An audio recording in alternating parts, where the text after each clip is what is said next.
నెల్లూరు జిల్లా రాపూరు మండలంలోని పెంచలకోన పుణ్యక్షేత్రంలో నేడు తాత్కాలిక 53 షాపులకు వేలంపాట నిర్వహించారు.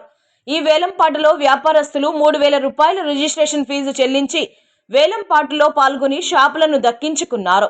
ఈ కార్యక్రమంలో పాల్గొన్న వారు పెంచలకోన దేవస్థానం ఈవో పోరెడ్డి శ్రీనివాసరెడ్డి, పెంచలకోన దేవస్థానం ఆలయ అధికారులు, సిబ్బంది, పోలీస్ శాఖ సిబ్బంది పాల్గొన్నారు.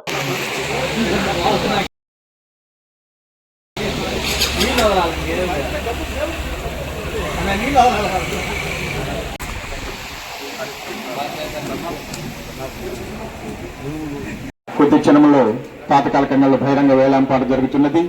ఈ వేలంపాటలో పాల్గొల్చిన వ్యాపారస్తులందరూ కూడా వచ్చి డిపాజిట్లు చెల్లించి పాటలో పాల్గొనాల్సిందిగా